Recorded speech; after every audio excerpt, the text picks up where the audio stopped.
I thought about what Chelsea meant to him, and he literally had tears in his eyes when he spoke about how he had to sell it.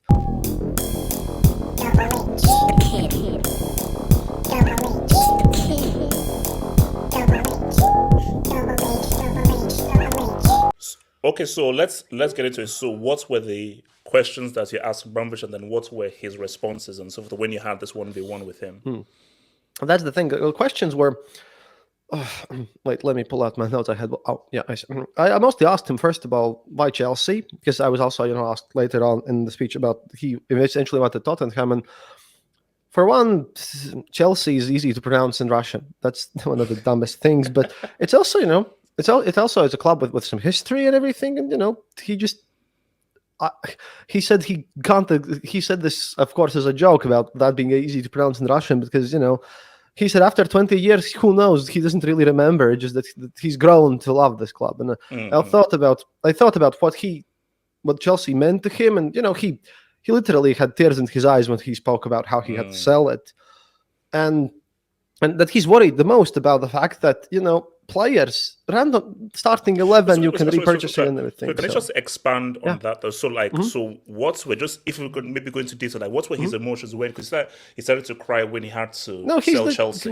When he had to sell Chelsea, that was a very emotional moment for him. Abramovich is at least, he seems to be kind of one of these very cold people, but there's a lot of emotion inside him, and it's very unlikely that the Russian guy, who now, by the way, I believe spends most of his time in Israel, where you guys are more open and extroverted. In Latvia, in our region, in Russia, people are more colder. So when his look changes, and you can see him tearing up a bit, then that's super special, and the Chelsea really meant a lot to him, because that's a big no-no in our culture. We're taught not to show any emotion normally, and when this happens, then I can tell that this was for real.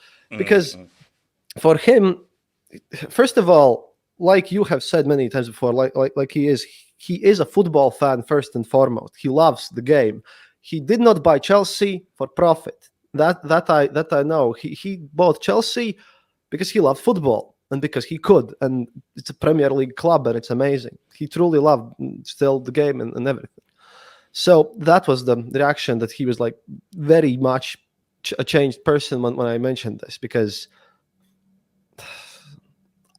Look, for football fans who watch this, I don't have to explain how it is like to love your club. And for those people who are not football fans, they will never understand it anyway. So what can I say here? They can't.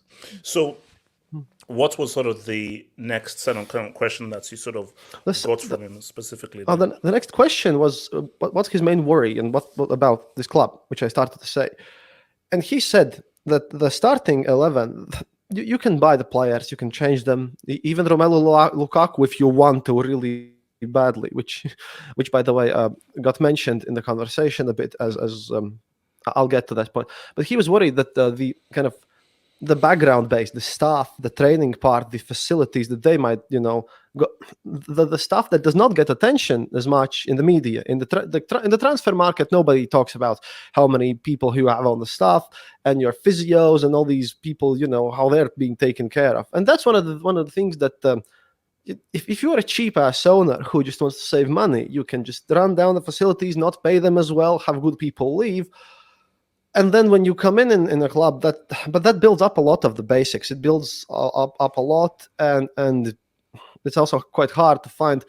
If you're a good physiotherapist, for example, you're in the business, and there aren't so many as you, there's so many of them.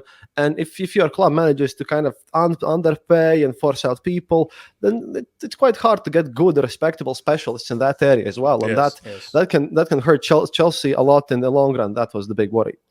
And about Lukaku, by the way, the thing which I kept in my mind to remember, I asked him what was his biggest kind of disappointment and what didn't work out in Chelsea, and he said that he probably views Lukaku's year there as a striker as kind of how he didn't say bad. It was more like in a very polite term, the cooperation and the co-working just did not work out at all.